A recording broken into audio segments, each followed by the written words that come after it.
I'm really very pleased to introduce our special guest speaker, Gil Cargill, founder and CEO of Cargill Consulting Group.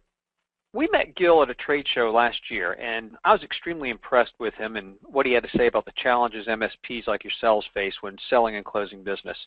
And it was immediately apparent that there are some very strong synergies in his mentoring and sales processes and how service providers are using Network Detective in their prospecting. So I'm really pleased that he's able to join us today. Gil has over 3 decades of providing sales coaching, mentoring, and training to VARs, MSPs, and IT service providers. And he's worked with over 5,000 companies, coached thousands, and is rated one of the top 6 speakers in the country by Sales and Marketing Magazine. I know that you'll get a lot out of the material, and I'm sure you'll enjoy the presentation. So let me turn this over to Gil.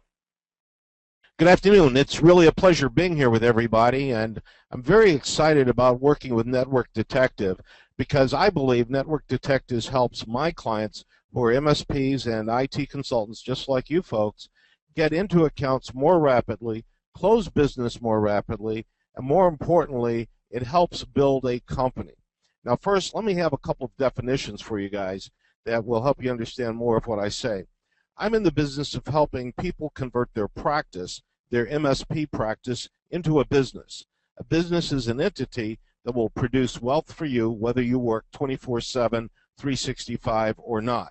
In fact, a great business makes you wealthy without you working that hard.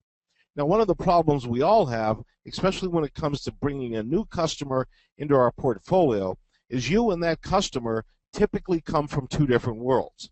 The customers are, and I'll nickname them, civilians. In other words, they don't understand our jargon, they don't understand our world, they don't understand technology. So from a civilian's point of view, when the computers are glowing and all the screens are working, then the network must be okay. Unfortunately, as you well know, that has very little, if anything, to do with the actual circumstances in that company.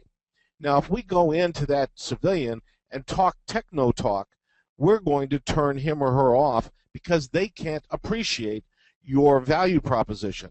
A civilian has no idea how valuable a Microsoft certification is or is not.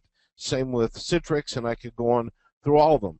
A civilian wants their business to grow better. A civilian wants their business to be secure. A civilian wants his or her employees to do their job. Now, here's where Network Detective comes in. Civilians don't know what they don't know. And because they don't know what they don't know, they are at extreme risk in many cases, but they have no idea that they're at risk. They wouldn't drive their car 100 miles an hour just looking in the rearview mirror, but they're doing that, in one sense, a very risky, dangerous move, running their business without the benefits of a relationship with you, and that relationship can be quantified, the value of it rather, will be quantified with Network Detective. So if you can give me screen control, I can start moving through the slides. A little bit of my background. I've been in IT sales since 1970. Went to work for IBM, sold punch card machines for those of you that may have recalled those things. But I started my business in '78, and I've worked with thousands of VARs, MSPs, and IT consultants to help them grow their business.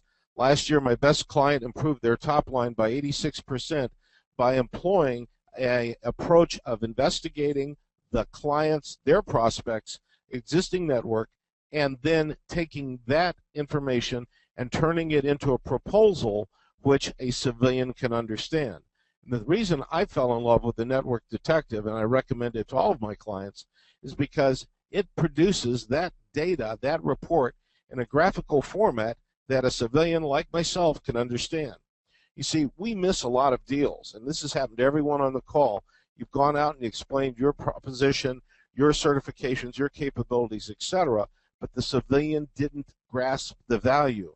So without a plan to help that civilian transition from where they are to where they want to be, they won't make a decision to change, i.e., they won't buy anything from you. On the other hand, if you show them a plan, then you will be able to show them how to remedy problems. No human being will change unless they are uncomfortable with the status quo. And you have to help them become uncomfortable by utilizing Network Detective to grab that data, convince the civilian that the status quo is dangerous to them, In fact, life-threatening. Some studies show that roughly a company that loses its data will be out of business in 6 months to a year. Data like the average malware resides in a network for 461 days before it's discovered. Data like every 1 out of 241 emails contains a virus. Those sorts of things need to be addressed, and you can do that through Network Detective. Now, I've got a screen of an old-time Salesforce up for you. These guys didn't need any analysis tools because they were selling against nothing. The customer had no telephone, so all you had to say is, do you want a telephone and can you afford one? Not a very hard sales challenge. But today, your prospects don't understand what they do or do not have. Consequently, they are always at some risk.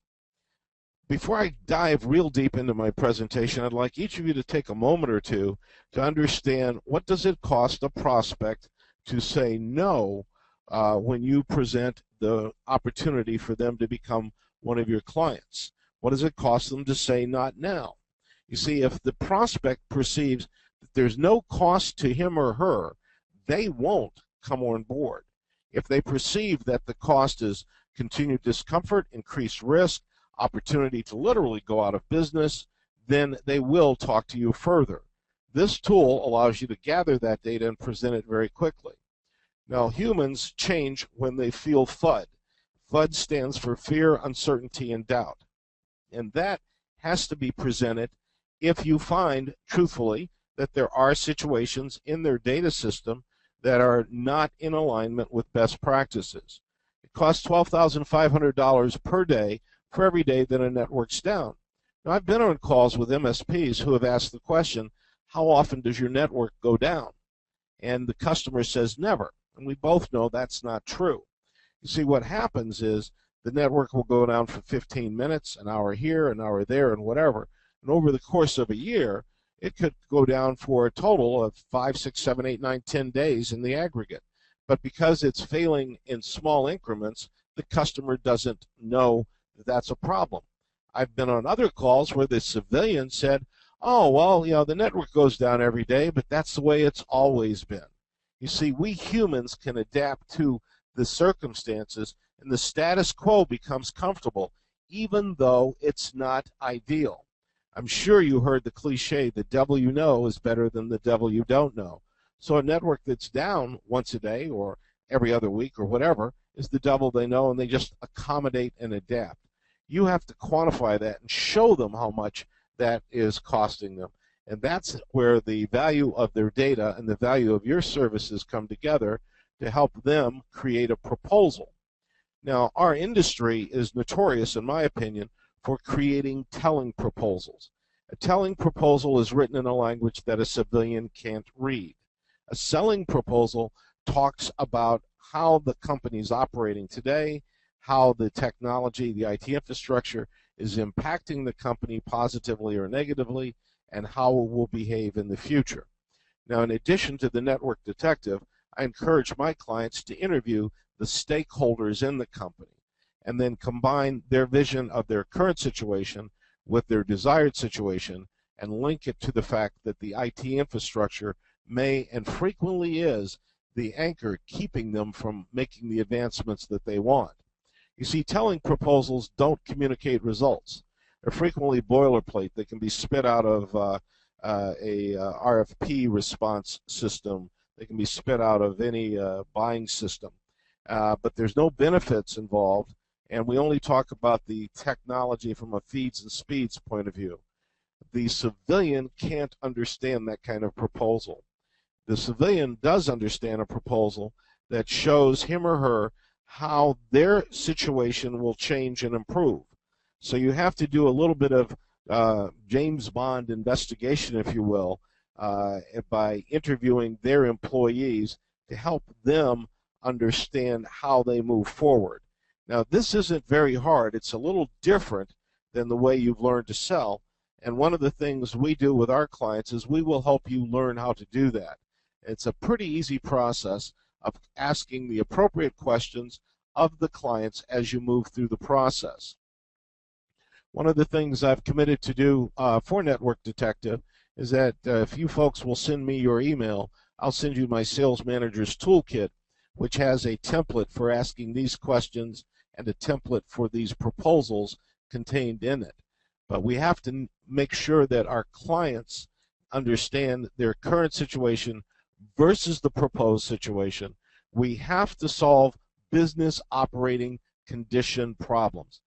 What problem are you solving as a result of your request for them to sign an MSP agreement, for them to let you do a break fix, or for them to let you get involved with a project? If you're not solving a problem, then all you're doing is able to say, I can do what the other guy can do, but I'll do it cheaper. And that's the worst way to sell. I want to say, we're the most expensive in town, but here's the value you get. And by omitting value, which is based on results, we make it hard for the customer to justify an investment of money and or time.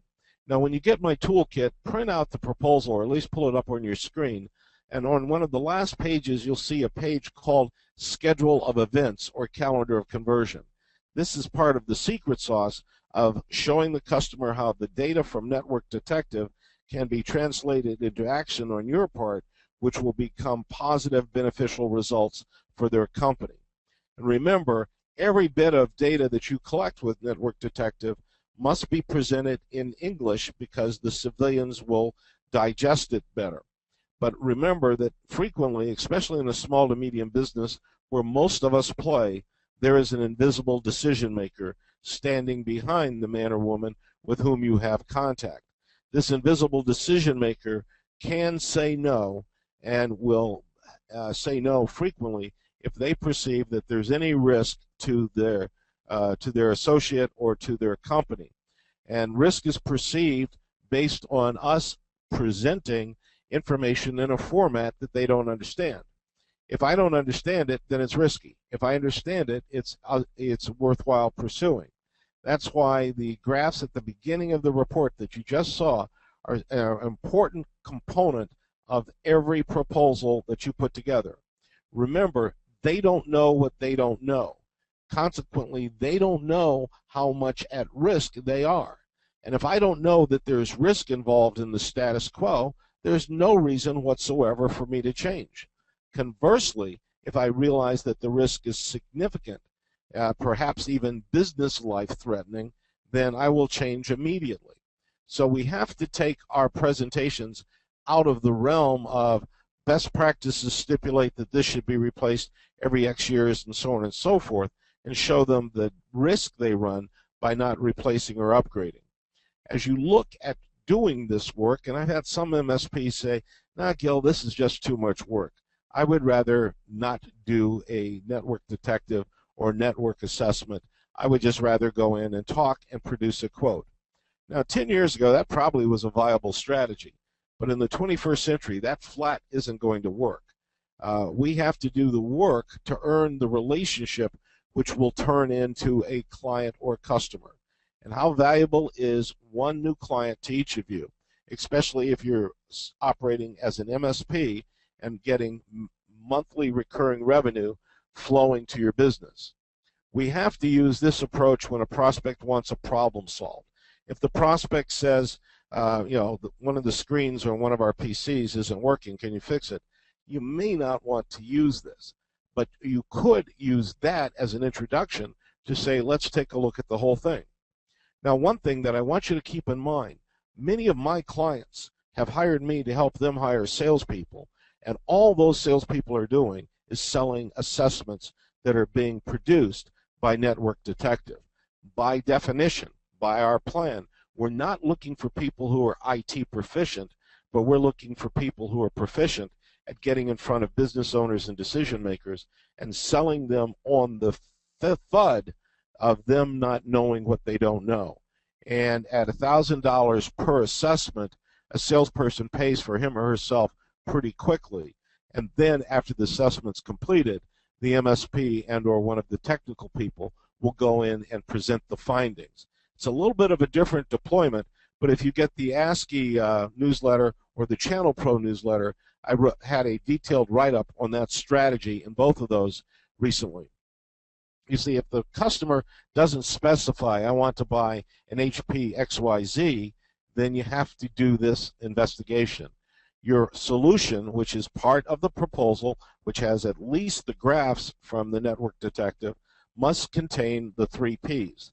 And burn these into your head. A solution is always a combination of the people, you and your team, the products that you're going to deliver, and the procedures that you use to manage and deliver those products and manage your relationships. Network Detective is the spearhead that gets you into the account and lets you collect the data that you can then use to show how your people, the products you represent, and the procedures you use will affect a permanent, measurable, and profitable improvement in the business operating conditions of your prospect. You see, the prospect has to see the return on investment in English. We can't go out and say, oh, this has X number of MIPS and gigabytes and whatever, because the prospects are civilians, and they don't understand that. You know, never go through the process of doing an assessment without an agreement that you will be allowed to come back and present it. Now, as a rule, whether you're charging for the assessment or not, and I implore you to charge for it, how much of our time do we give away for free? And I don't know where you live, but I know the grocery stores here in Los Angeles don't allow me to give them free time in exchange for steaks. They want cash. Don't understand why they do that. But anyhow, never do an assessment unless you have an agreement with a stakeholder that says you can come back and present the report. You also should have an intellectual agreement that says, assuming I can show you ways in which we can help you resolve the problems you just discussed, overtime, lost inventory, incorrect reports, employees not getting work done, then you have the opportunity to show the decision-making criteria and when they come back. So you're going to do the study, build a report, and then address their decision-making criteria. Now, I'm not trying to turn this into sales training, but real quickly, decision-making criteria is any agreement you have that basically says they'll change when they see this, that, or the other thing. It's all explained in my toolkit, so please shoot it, email to gil@gilcargill.com, and we'll get that to you. Don't confuse a proposal with a quote. It's very simple. Proposals sell, quotes tell. Make sure your proposal documents and remedies the pain. Here's the problem you have, here's why you have the problem, and here's how we'll fix it. Make sure your proposals stress the who, what, why, where, when, and hows.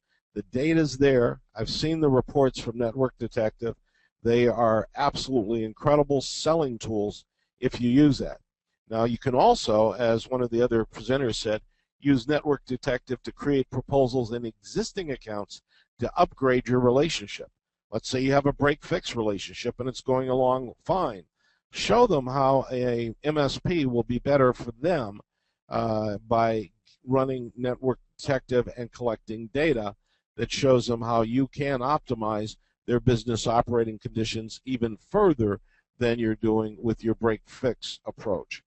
Your proposals must be the key to getting the new business. Remember, most of the decisions that we ask for, thousands of dollars per month per client, will not be decided on a whim. More often than not, the decision maker that you talk to is going to say something like, can I run this by my wife, my boss, my partner, my CPA? And we have to agree with that, and that's why this must be written in English, and it must address the pain that they have in a permanent, measurable way. Never start this process unless you've reached an agreement that they will review it when you're done.